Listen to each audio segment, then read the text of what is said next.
Hello there, welcome to my review of the Rockford Files Season 4, Episode 4, Second Chance, written by Gordon T. Dawson and directed by Reza Badi'i. The episode begins with a man being released from the state penitentiary, Joe Moran, played by Rocky's Tony Burton. He meets with the mysterious Mr. Shapiro, who he has struck some sort of bargain with. Now you have 1 week to live up to your end of the deal. We then cut to Jim's trailer, where Angel is trying to con Jim into some sort of bargain of his own. All you have to do is come up with a gig. It's a natural way to make money. Before he gets a call from a returning Gandhi Fitch. How you been, pal? Fine, Rockfish. He also wants to squeeze Jim for some cash so he can cut a record for his girlfriend, lounge singer Theda, played by music legend Dionne Warwick. Thankfully, we get a lot of singing from Warwick as we see her perform her lounge act, watched over by Joe Moran for reasons as yet unknown. While we don't get much out of this opening, we get just enough intrigue to make it interesting, as it's clear Moran and Shapiro are up to no good, and somehow Theda's involved, and it also manages to quickly re-establish Gandhi's character for those who missed his last appearance, as a short-tempered tough guy, possibly with a heart of gold. In case we were in any doubt that Moran was trouble, he cold-cocks Gandhi and takes off with Theda on their way out of the club. No! Now get in the car. The next morning, Gandhi calls Jim to ask him to track Theda down, after discovering her place ransacked, and tells him how they met. I bought a stereo, and when I found out she worked at the Mercury Lounge, I started hanging out.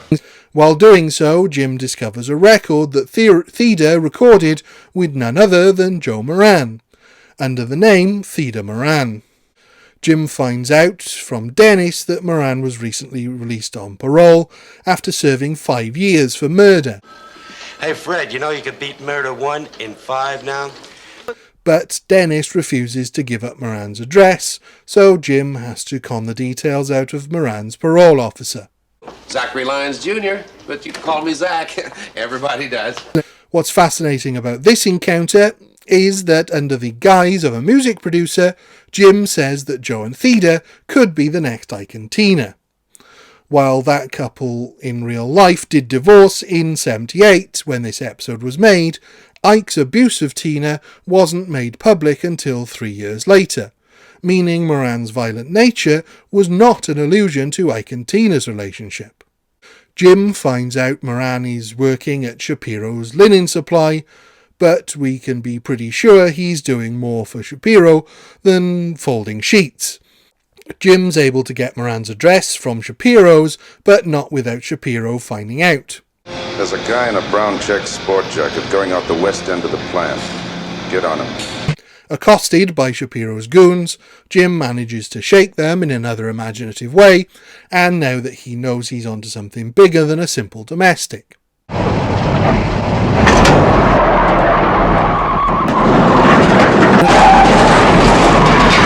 He waits for Moran at his apartment and manages to get him out so he can speak to Theda. You stay here until I get back. What do you want? Oh, I think a few answers would be nice. She has divorced Moran, but he doesn't see it that way at all, and she's too scared to leave again or tell Gandhi what's going on. This is understandable when Jim tells Gandhi the bad news, and he doesn't take it very well. Theda left you. No, she wouldn't do that. You're wrong, Rockfish. And the next thing we know, Moran has been beaten to death, and Gandhi is the number one suspect. As I said, he didn't take the news very well at all. Theda isn't with Gandhi though. She's been kidnapped by Shapiro.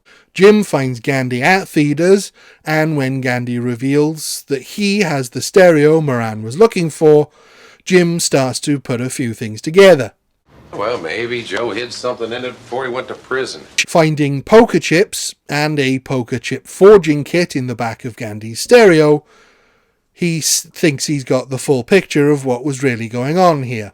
Shapiro's goons show up and Jim manages to get the drop on one, but not the other. Luckily, he knows exactly how to push Gandhi's buttons, and turn his rage to their advantage. Better not have hurt Theta. She got what she deserved, Coconut. But what he didn't expect was to be won over by Gandhi's chum himself, helping him to rescue Theta. I really need your help, Rockford. Rockford? All goes well, eventually, and it looks like Rockford is in for a big score, as Gandhi has a recording contract set up with a record producer. I just signed a 7-year exclusive recording contract for Theta with Shep Muncie. Unfortunately, that record producer turns out to be Angel. Hey, just in time. Hey, now come on, Candy. Don't hurt it, Candy. Despite how heavy the episode begins, making Moran out to be this volatile murderer with an exception for his ex, it actually turns out to be a lot of fun in the second half. I don't think it gets this tonal shift quite right by making Moran a little too threatening and the whole situation a little too tense to enjoy. But once Gandhi and Jim are working together, their chemistry really lifts the mood to where I think the writers wanted it to be. Introducing Angel in the opening as a throwaway only for him to return at the end works brilliantly though, and is pitched just right to be a genuinely surprising punchline. Shapiro too is a great villain, manipulating everything behind the scenes, and with quite a clever scheme too. Unfortunately, Warwick isn't quite up to the acting challenge of this emotionally weighty role, and while her singing performance is a huge highlight, some of her line deliveries are a little clunky. Had they got the tonal shift right, and been a little more creative with how they shot Warwick's scenes, this could easily have been a very strong episode. But for me, those elements do let it down, so it's a 4 out of 5 for me. Thank you. Goodbye.